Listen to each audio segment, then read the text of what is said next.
In this video, we will discuss about representation of a graph. So we have discussed how can we represent tree data structure. We have seen two different ways by using array as well as using linked list, if you remember. So there are again two traditional way to represent graph. One is adjacency matrix and another is adjacency list.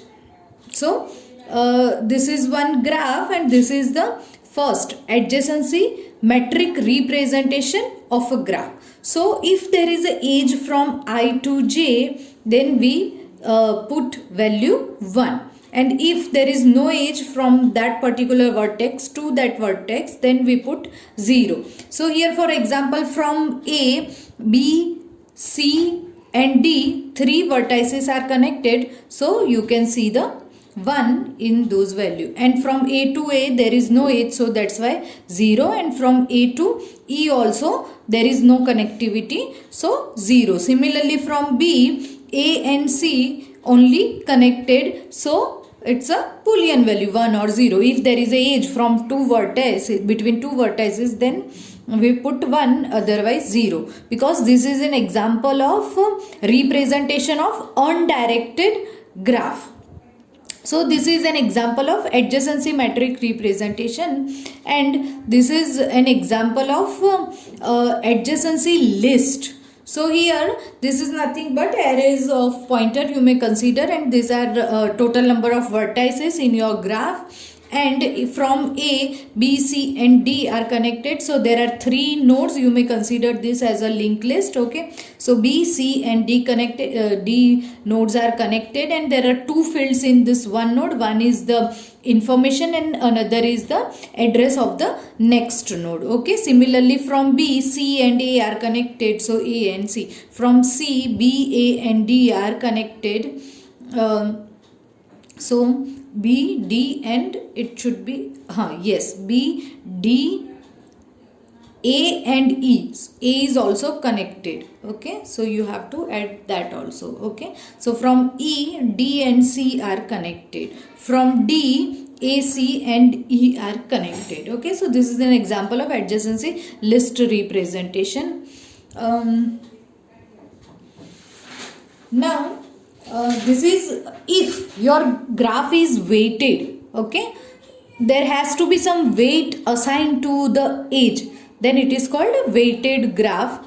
So if the weight is assigned, then for example here from A to B, so now I have to put 7 here. Okay, because the 7 is the, you may consider the cost incurred from A to B is 7, so you have to put 7 here. Then from A to C, 6, so 6. From A to D, sorry, A to C, 8, and from A to D, 6. Okay, so this is how you can represent weighted graph in a adjacency matrix, and this is how you can represent weighted graph using linked list. Okay, so I have just displayed here for one vertex only. So from A, B, C and D are connected, and now we require 3 fields in this node. One is the that particular vertex, another is the cost incurred, okay, and the address of the next node. Okay, so this is a representation of a undirected graph.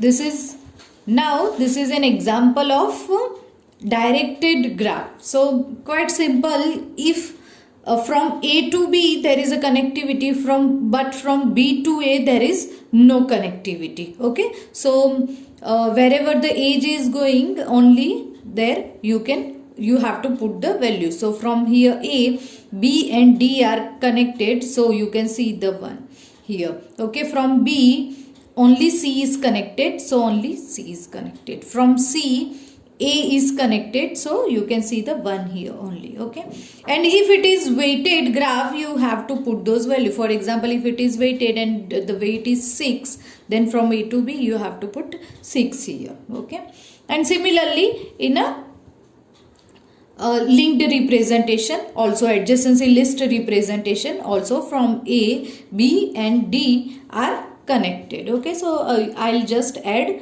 those nodes or those vertices on D, and if it is weighted you have to just add one more field here. So that's all about representation of a graph.